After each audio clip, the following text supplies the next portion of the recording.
All right, so what up, though, TikTok? We got somebody dealing with some family issues. Now, I want to say out loud, you did not ask for this perspective, but you gave me a perspective, and I want to give it to the people. So thank you for bringing this to the public.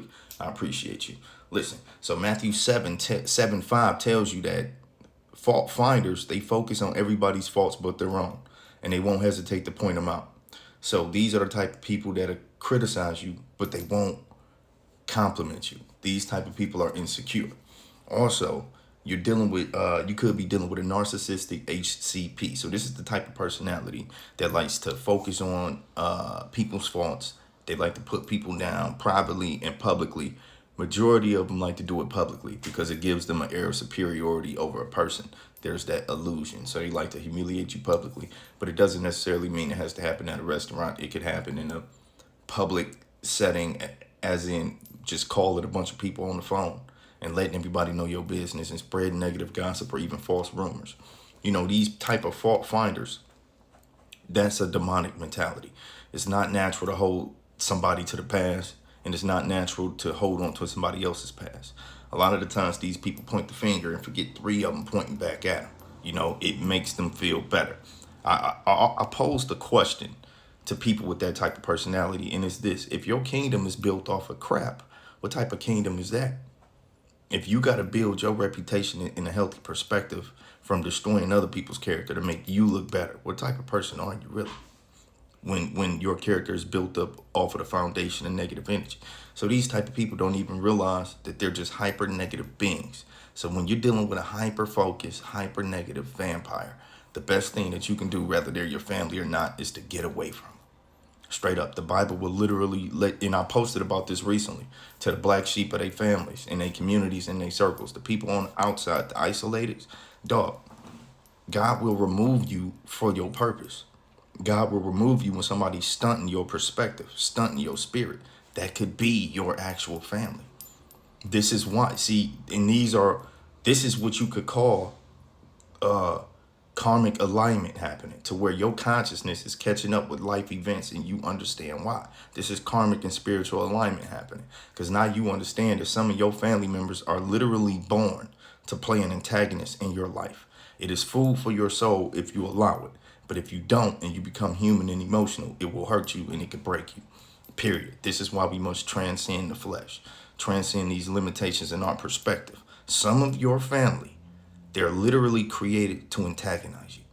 That's not to say they're an antagonist in everyone's life, but in regards to you specifically, them people that you just can't get along with, they just disturb your energy when they walk through the door. This is spiritual. You must see beyond human eyes. You know what I'm saying? And I ain't necessarily directing this at you. I'm talking to people who be spouting off at the mouth about karmic assignments, life cycles, spiritual assignments, and tests. And then when the shit happens, people don't understand why. That's what gets me. That grinds my gears. So I want everybody to be clear on this. You're going to be at odds with your family sometimes. Sometimes you're going to marry somebody and be at odds with them. Karmic assignment, spiritual assignments. They were put in your life to teach you and to help you grow in a certain area that maybe you didn't grow in a past life. Maybe this is your first time encountering life in general. And maybe this is just your assignment. But you will keep repeating the cycles and synchronicities if you don't learn. Straight up. You will continue to stay frustrated. You know what I realized about being a person? A lot of the frustration, it comes from our inability to accept things. Once you get insight to a situation, you still have to choose to accept it. If you resent it and reject it, you're going to keep putting yourself in the same situation and then keep encountering the same emotion of frustration, anger, and whatever you might be feeling.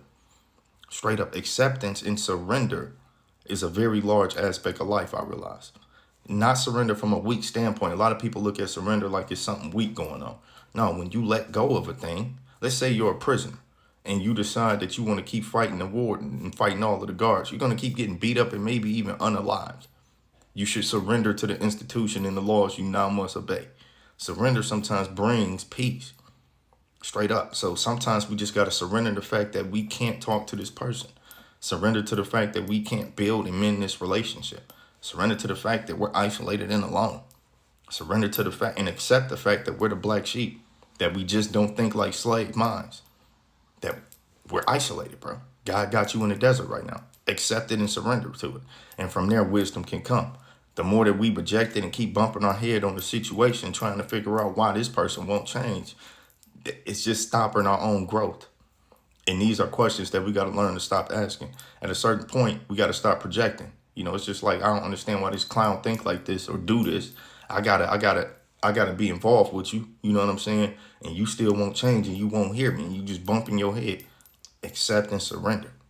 Detach. Remove. Enlightenment. Growth. Evolve. Straight up. That's exactly what's gonna happen. So I'm sorry that you're going through it. I've been through it too. I've healed out of mine. I got my circle, you know what I'm saying? But it's a lot of people that's going through it presently. You one of them. And I'm sorry that you got to go through it, but hopefully this provided you some insight. It ain't even nothing personal. Sometimes these people don't even know why they hate you. Sometimes people literally just don't even, I got a loose hair here, probably from the cat. But anyway, some people don't even know why they hate you sometimes. They just hate you, bro. It's spiritual in nature. Like I say this a lot. Life is multifaceted. It's not just the flesh. It's psychological. It's mental. It's mentalism. It's spiritual. It's emotional. And it's physical. We be trapped in that physical attachment and that emotional attachment, and it blinds us from the actual spiritual test. And a lot of the times we be spouting off at the mouth about the spiritual test like we actually believe it. I challenge y'all to actually believe what you're saying, not you, to the people in the back who going through it and don't understand it. I hope y'all understand now. I hope you understand now. That way you can overstand the trials and tribulations and not keep being affected by it. It does hurt. It hurts when you can't connect to your own family. I get that. You got to let it go. You got to accept, surrender, become more enlightened, and then you won't feel this pain no more. You know, let me correct that statement real quick. Enlightenment don't necessarily mean it's the end. It's not the end to all suffering, but it's definitely the end to some. Straight up. And this is one of those situations where you ain't got to live with that frustration no more. You ain't got to care about them looking for fault in you, because we already established these are insecure people. You know, people, the fault finders are very insecure. Straight up. They rarely look in the mirror. That's why they got so much mud in their eyes, but don't know it. Meanwhile, they talking mess about other people. Didn't even brush their teeth and got funky breath and running their mouth. Don't even know it because they don't smell themselves. All right, I'm gone.